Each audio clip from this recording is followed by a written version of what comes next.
let's learn 5 additional phonograms. The first phonogram says R. Go ahead. R. Next we have ch, k, sh. I sometimes with young children like to teach this phonogram like a train, going ch, k, sh, ch, k, sh. The next one is oo, o. This is O, and this is O-oo. What do you notice about O and O-oo? Yes, they both begin with an O, and this one says an additional sound. Some of you might be curious when it says oo, but it says oo in words like shoe and canoe. Let's go ahead now and discover when O and O-oo are used. You'll notice on the screen you have a list of words. These can also be found in your teacher's training manual on page 111. What do you notice about when O, 2-letter O, is used, as in toe, do, ho, and oboe? That's right, it's at the end of the word. By the way, the OE phonogram is a very rare phonogram. You can find a complete list of those as well on our reference chart and in Uncovering the Logic of English. You'll notice that 2-letter O, as in board, coach, foam, and oak, may not be used at the end of English words. So that helps us to understand that we have O, 2-letter O, used only in the middle of the syllable, and O, 2-letter O, used only at the end of the word. Now that we've learned a few more phonograms, let's play a game with these. In your teacher's training manual on page 113, you have some Phonogram Tic-Tac-Toe boards like the ones on the screen. The way that you use these is you'll find a partner to play with, and one of you will be X and one of you will be O. In order to put an X on the board, you're going to need to read the phonogram sounds. In order for your partner to put an O on the board, your partner would need to read the phonogram correctly for his move. Whoever gets 3 X's or 3 O's in a row correctly wins that game. Another variation on this game would be that you would actually have a blank board, just the squares, and you could read to your students the phonogram sounds. They can place them any place on the board, and then they could go ahead and use those boards that they've created to play Phonogram Tic-Tac-Toe with one another. Let's go on now and teach spelling rule 30. Now, you'll notice that we number the spelling rules. I want to be very clear. Do not make your students memorize the numbers. The numbers are only an organizational system for teachers. This is a way that we can reference which rule we're teaching in our curriculum, whether it's our essentials curriculum or our foundations curriculum for elementary school or in Uncovering the Logic of English, and we can look them up quickly. When I teach spelling rules, I never ever reference the numbers with the students. And sadly, sometimes I go to schools who have been teaching the rules and I hear them asking the students which spelling rule this is, and then the students recite the number. Really, what I want the students to recite is the rule. That's what they need to understand the language. So let's go ahead and use the words that are on the screen to discover a new spelling rule. All right, do you see a pattern on the screen? In the first column, you'll notice that all of the words end in, yeah, that's right, double F. In the second column, they end in a double L. And in the last column, they end in 2 S's. So if you take a moment and you mark the vowel sounds for each of these words, mark them as short, long, or broad, I want you to tell me what you discover about the words. What do you discover about the vowels, and what do you discover about when we double the consonants? I would encourage you to pause the video at this point and actually take time to make that discovery on your own. All right, well, I hope you've discovered that we double F, L, and S after a single short vowel and after a broad vowel. You'll notice there are no long vowel sounds in this list. And so the rule that we have is we often double F, L, and S after a single vowel at the end of a base word. You may actually want to add in, we often double F, L, and S after a single short or broad vowel at the end of the base word. That would be more explicit. Occasionally, other letters are also doubled. Here's actually a list of some of the letters we also double in English. We sometimes double B or D, G, and so you can see a few examples here. Now, for practicing letters or words that end in double letters, you'll find a list of activities that you can use with your students on page 115 of the Teacher's Training Manual. There's a game, there's some lists of additional words and ideas on how to practice this pattern with students. I believe that when we're teaching students, it's really important to practice the rule, the phonogram, or the pattern until they've kind of mastered it, and then we can move into the spelling list. We're ready to begin spelling list 4, and what you'll notice is now that we've learned these rules, these are going to start appearing in the list. Spelling list 4. On page 117 of your Teacher's Training Manual, you will find the words, the practice sentences, and spelling tip hints for spelling list 4. I would encourage you at this time to turn off the video and to actually try to practice dictating these words aloud, either to another teacher or to a pretend student. Then you can turn the video back on and compare how I dictated them to how you did. You know, it's often you learn so much by teaching something, and you'll find that there might be places that you didn't understand or questions that would have arose if you tried to dictate it, then rather than if you just watch me do it.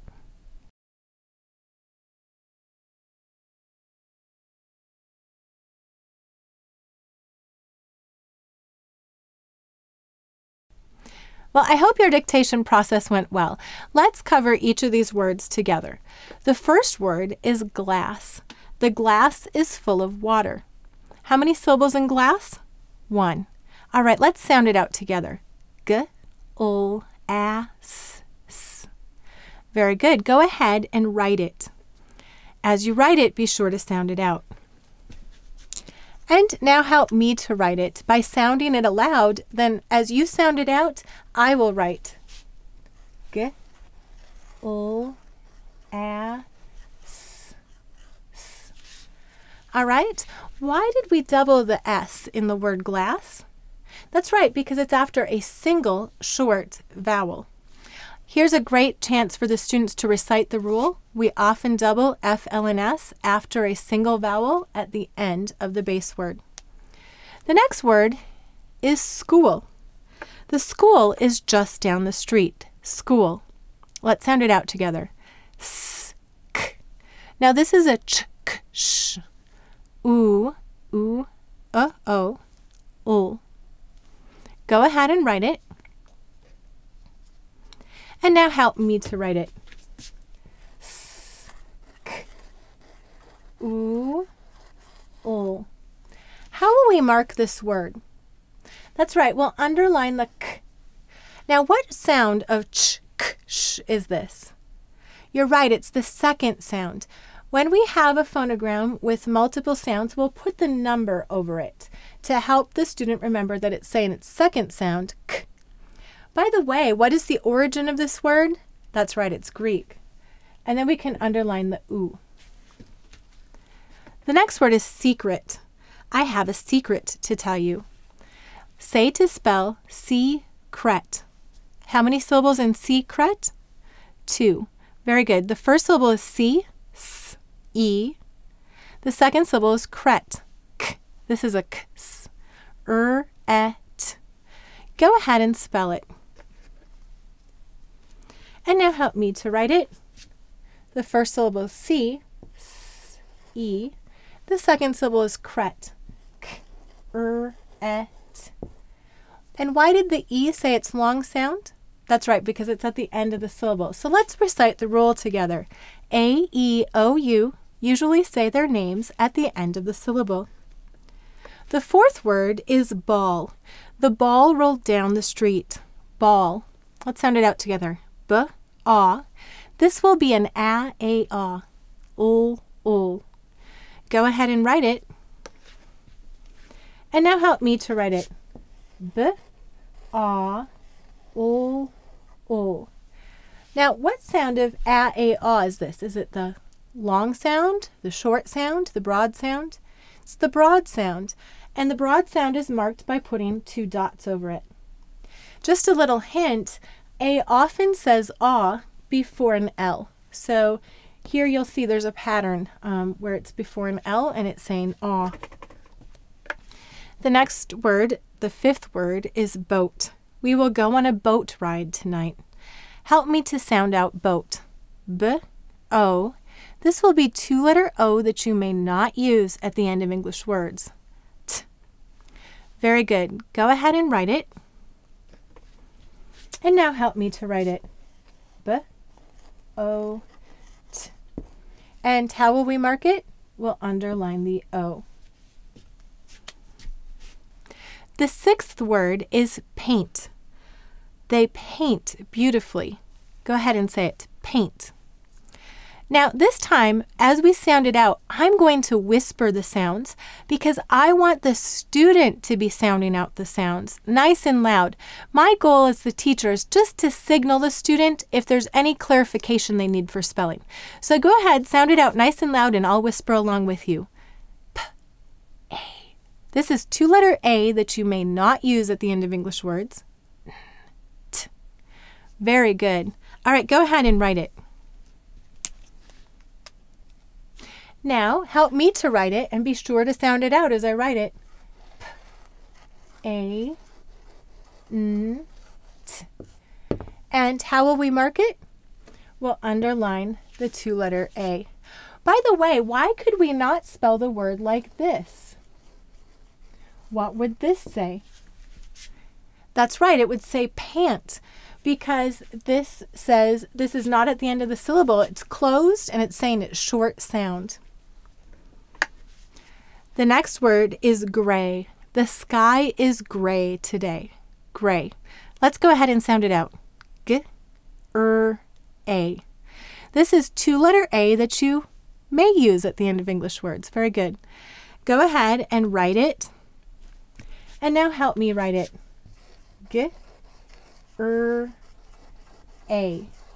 And how will we mark it? We'll underline the two-letter A. Now, some of you may be wondering about this spelling of the word gray. This is actually the spelling used in the United Kingdom and in Commonwealth countries. You'll notice that it's just using another phonogram that says A. There are some differences between American spelling and British spelling. You may also be interested in the history. So, at the time of the American Revolution, Daniel Webster, one of the revolutionaries, decided to write a dictionary, and he wanted to create a version of the language or of English that was distinctly American. He wanted to set them, the Americans apart from the British, who obviously they had just won the war against. And so what he did is he changed a number of spellings. I can go ahead and show you just a couple of the spellings that Daniel Webster changed. One of them would be the two-letter A that we see here in gray and in gray. Another one that you'll commonly find is spellings like this. We have color in the United States, and in British spellings and in Commonwealth countries, we use this phonogram.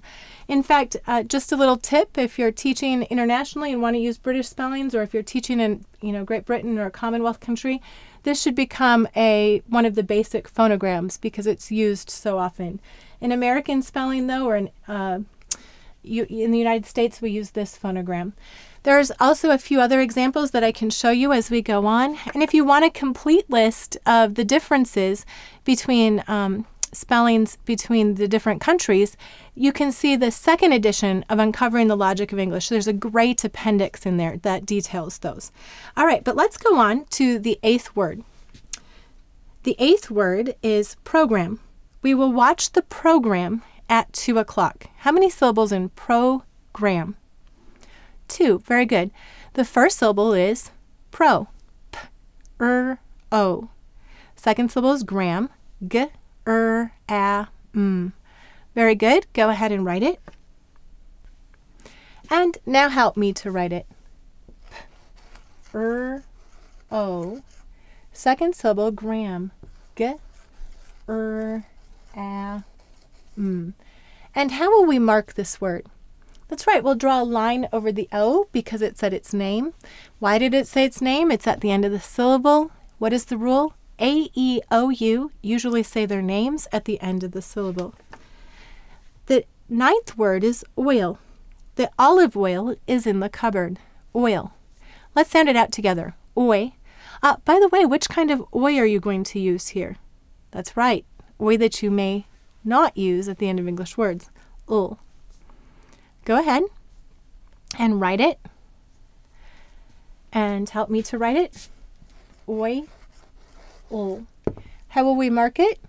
We'll underline the oi. Favor. He did me a favor. How many syllables in favor? 2. Let's say to spell favor. Okay, go ahead and what is the first syllable? Fe. A. Second syllable, vor. V, or. Go ahead and write it. And now help me to write it. First syllable is fe. A. Second syllable is vor. V, or. How will we mark it? That's right, we'll put a line above the A. A, E, O, U usually say their names at the end of the syllable. And then we'll underline the or.